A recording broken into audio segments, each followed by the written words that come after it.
Yo, what is good, YouTube, and welcome back to another JC2K video. In today's video, we're going to be ranking the top 5 best cards under 50,000 MT here in NBA 2K24 MyTEAM. I've done this for 10K and 25K. Now we're moving on to 50K. We'll do 100K probably tomorrow, and we'll keep on going up. May go up to 200K as well, and I think that'll probably be where I cap out at. But regardless, before we hop into the video, if you haven't already, make sure you hit that subscribe button. Help me push towards the 18,000 subscriber mark on the channel. We're almost there, man. Less than 200 subscribers away. I got another week or so to get there, so I'd really appreciate it if y'all do subscribe to help me finish that out. And without further ado, let's hop right into it. Starting off with the number 5 spot, I'm actually going to Dikembe Mutombo. I might be a little lower on Dikembe than most people are at this point. I have him lower than a couple of other cards that I think some people are going to be surprised by, but I'll explain why that is as the video progresses. Now, I do not at all dislike this Dikembe card. I think he is elite defensively. I think he rebounds and defends on the interior incredibly well, and his release, while not amazing, is fine. When he is open, he is going to be knocked down as a catch-and-shoot shooter as well when you have his Evo completed. Finishing badges are good. 90 stand-in nuck is nice. The thing that I don't love about this card, in all honesty, is the 79 speed. It's not a huge problem, I wouldn't say, but I don't feel like Dikembe feels super fast. And yes, he's an interesting defender, but as much as he's going to be a knockdown shooter when he's wide open, his release is certainly not great. It's definitely a baited release, so he doesn't provide the most elite spacing at the center spot. I like the card. I just think there's a few better options on this list. And Dikembe, I mean, mainly it's the speed being mediocre and the release not being great. Obviously, he gives you no ball handling whatsoever and really no shot creation ability. So on offense, he's basically a cone who is there to set a screen and slip to the rim or pop and hopefully get some space for a catch and shoot three sometimes. As a whole, though, I like Dikembe. I still think he's a very good card. I think he's a super viable budget center. And I think, honestly, all 5 of the cards in this list are very, very viable online. So I will say that before we do anything else. Now, second card in this video is going to be Dwayne Wade. Specifically Diamond Dwayne Wade, which, yes, is a spoiler as to another card that's going to be on this list as well. And yes, I probably could put them together, D-Wade and LeBron. But I'm including them separately because they are separate cards. You can buy both of them combined for only 42K. So both of them combined are only 50K. I really could just include them as a combined option again. But 6'4", 6'10" wingspan for Wade. He is not the elite part of this duo. His boosts are nice. He gets really good playmaking badges. He's a solid defender. He's got good speed. He'll hit a open 3, and he's a solid enough slasher. Has great playmaking badges. Obviously, pretty good finishing badges, although no precision dunker or posterizer is kind of annoying. And then the shooting badges, no Agent 3 blinders, or he does have Agent 3, sorry, but no blinders or limitless range. Like, that's kind of annoying, but at the same time, he's a good defensive point guard. He moves well. He's got good playmaking ability. MJ dribble style is nice. The rest of his SIGs are okay, not amazing, but they'll get the job done, and then his release is fine as well. Slashing-wise, I like the card, and I do think he is an impactful defensive PG as well, and most importantly, he boosts up LeBron as well, so he himself is very solid as a card, no doubt. I think he's a very good point guard as a diamond, but his boost to Braun is even probably the larger part of why he is as good as he is. Now, another New Year's resolution card at number 3 is Dennis Rodman, who is obviously great.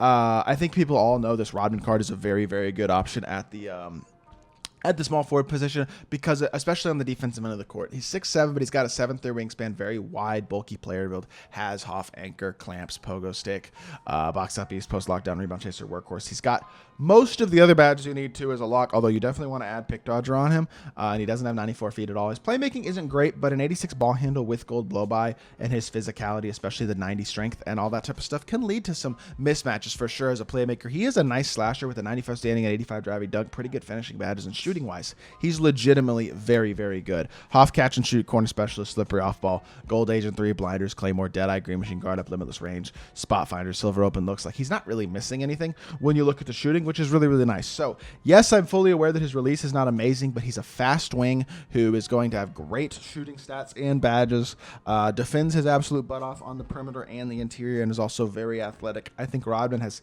as of recent, become one of the more slept on shooting guards, or sorry, small forwards in the game. Now that we got a bunch of new small forward options, but he is still, at least in my mind, one of the best and a very, very good option. Now, As I said, at number 2, it is going to be LeBron James, LBJ. I like LeBron a lot. I think he is really, really good. Not that LeBron. I'm sorry. The Amethyst LeBron. Obviously, the Diamond LeBron is not under 50K. But the Amethyst LeBron with his duo is 21K and is not that far at all off of the Diamond Bron. 94 speed, 90 excel, 81 3-ball isn't insane, but not terrible. He's got pretty good shooting badges, 97 driving dunk, and defensively, he's quite versatile and quite good. Not to mention Hoff Deadeye, Hoff Speed Booster, Hoff Clamps, Hoff Rebound Chaser. He has Anchor. He's got Silver Limitless. He's got Hoff Bulldozer and Posterizer. He is super duper complete and super duper good. And yes, I understand there are a lot of bronze and silver badges on this card, but it's better to have them than to not have them at all. And he's still got most of the key ones and the good ones on gold and Hall of Fame. Obviously, it'd be nice if he had handles for days. That badge, not having that and unpluckable, those are probably the biggest flaws with this bronze card. But he is also not your primary ball handler. He is at best a secondary, more so even a tertiary. With a smooth release, though, good dribble style, obviously incredible slasher, and a very good fade as well. Like, Braun is still a very, very good card at the small forward position. Even this Diamond LeBron is absolutely elite, and I do believe he is better than Rodman. I would put him at the number 2 spot on this list. And yeah, there we go. That leaves us with number 1. This was tough. This whole list was tough. I feel like a lot of these cards are pretty interchangeable, but I decided to go Myles Turner. And yes, that means I didn't really include any guards in this list except for D-Wade, I guess. But there are a bunch of good budget guards that I've talked about in the other videos. Myles Turner, the reason I like this card so much is because I do actually think he has legit versatility to play both center and power forward. I really like his release. He's really good defensively, especially on the interior. And I just think he's more complete as an overall center than what you're going to get out of a guy like Dikembe. 80 speed, 86 3-ball, 90 standing dunk, 90 interior, 94 block. Pretty decent perimeter defender as well. He doesn't have clamps, but he's got Hoff Anchor and post lockdown as well as a movable enforcer.